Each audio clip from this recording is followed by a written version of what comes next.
এটা নিয়ে একটু রনি ভাই একটু বলেন। আমি কিন্তু শুরুতে একটা আপনাকে ক্লু দিয়েছিলাম যে আসলে সরকারকে যারা ফেসিবাদী হতে সহযোগিতা করেছে সেই সমস্ত যে সমস্ত ভাইরাসে আপনার রোগটা হওয়ার কথা, সেই ভাইরাসকে মুক্ত বাংলাদেশ। প্রথমত হলো কি যে আপনি যদি আপনার মতামত এবং সমর্থনটাকে আপনি অবারিত করতেন, স্বাধীন দিয়ে দিতেন। এখন ধরেন আপনি এই চ্যানেলের মালিকের কথা বললেন, এই চ্যানেলের মালিকের সারা জীবনের যে শ্রম, গাজী টায়ার, সেখানে 30-35 হাজার লোক চাকরি করত, পুরোপুরি ছারখার করে দিয়েছে। আচ্ছা, এই চ্যানেলটা আছে, এই চ্যানেলে সে বা তার আত্মীয় স্বজনের কতটা নিয়ন্ত্রণ আছে এই মুহূর্তে? পুরোটাই তাদের না, মালিকানা তাদের, নিয়ন্ত্রণ তাদের কথা। কয়জন চাকরি সে দিতে পারতেছে, কয়জন রাখতে পারতেছে, জাস্ট আমি জাস্ট আস্কিং কোশ্চেন। কিন্তু গোলাম দস্তগীর গাজীর যে অন্যান্য যেগুলো অনিয়ম হয়েছে, যেগুলো ওই তার নির্বাচনী এলাকার মানুষজন বদনাম করছে, সেইগুলো কিন্তু কোনো সুরাহা হয়নি।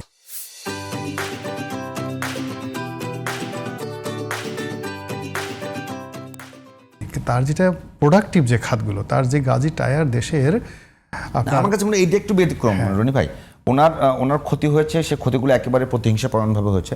সেগুলো নিয়ে সবাই, ইভেন আমার সঙ্গে বিএনপির যে সিনিয়র নেতা তারাও বলেছেন যে এইটা বাংলাদেশের একটা বড় খাত, টায়ার শিল্প, যেহেতু আর কোনো কোম্পানি নাই, ফ্যাক্টরিও নাই, আর ওনার প্রতিষ্ঠান নিয়ে চলতে। আমি যেটা বলছি কি, ওনার বিরুদ্ধে তো বড় ধরনের মামলা নাই।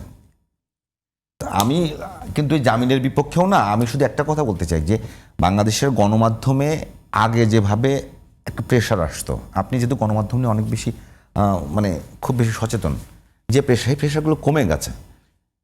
আমরা যখন, আমি তো গণমাধ্যমের সাথে 1986, আমরা তিনজন মিলে যদি এখন সরকারের সমালোচনা করি, আমি বিশ্বাস করি একটা ফোনও আসবে না। না, একটা ফোনও আসবে না। না, একটা ফোন আসবে, আপনার আমাকে ফোন করার মতো অবস্থা বাংলাদেশে নাই কারো।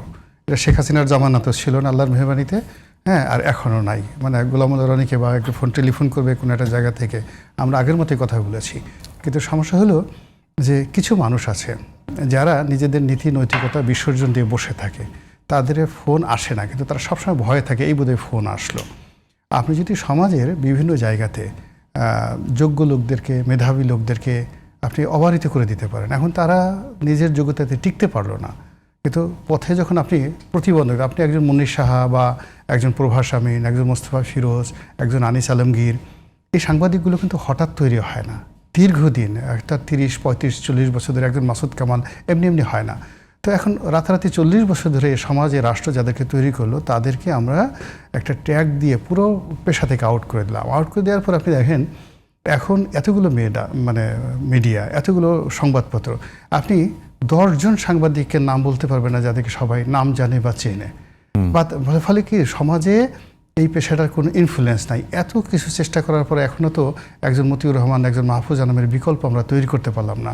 তো একটা প্রথম আলো তৈরি করতে পারলাম না, বিকল্প তৈরি করতে পারলাম না, আমাকে সেটা জ্বালিয়ে দিতে হবে। একজন মাহফুজ আনাম, মতিউর রহমানের মতো দ্বিতীয় কোনো লোক তৈরি করতে পারলাম না, তার আগে এই দুজনকে আমাদের মেরে ফেলতে হবে।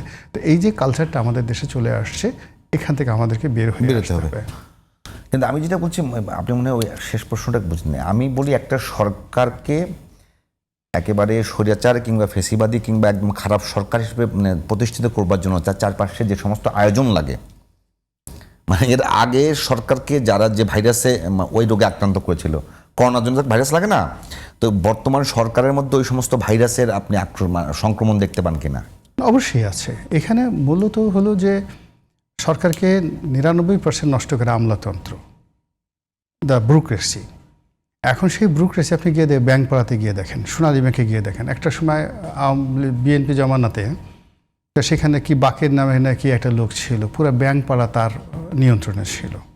এখন গিয়ে সোনালী ব্যাংকে খোঁজ নিয়ে দেখেন যে এই শেখ হাসিনার পতনের পরে অত বড় একটা ব্যাংকে কে মব করেছে।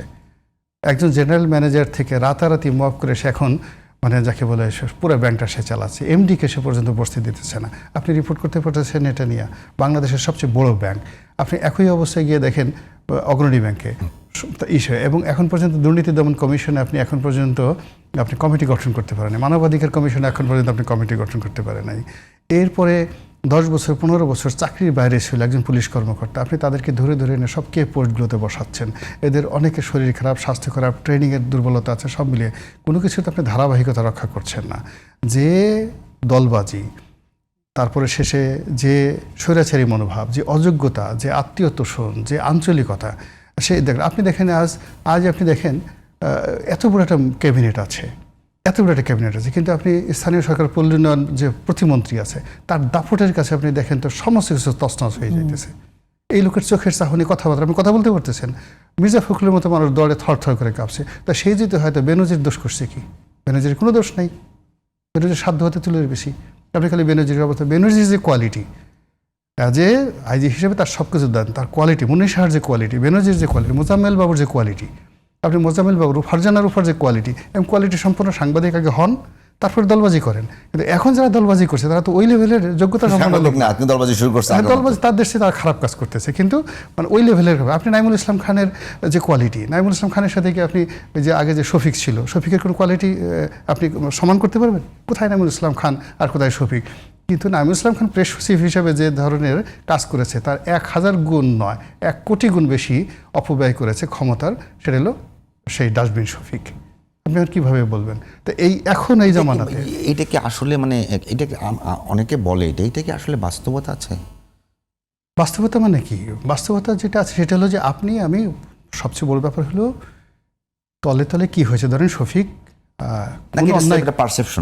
না কোনো ধরেন অন্যায় করে নাই, ঘুষ খায় নাই, দুর্নীতি করে নাই, ধরে নিলাম কিচ্ছু করেনি, কিন্তু তার যে অ্যাটিটিউড ছিল, তার যে কথা ছিল, তার যে বডি ল্যাঙ্গুয়েজ ছিল, মনে হতো যে পুরো সরকারি না আমাদের পুরো দেশ জাতিকে বিরক্তি, মানে আমাদের মধ্যে একটা বিষাদের ছায়া সে ছড়িয়ে দিয়েছে।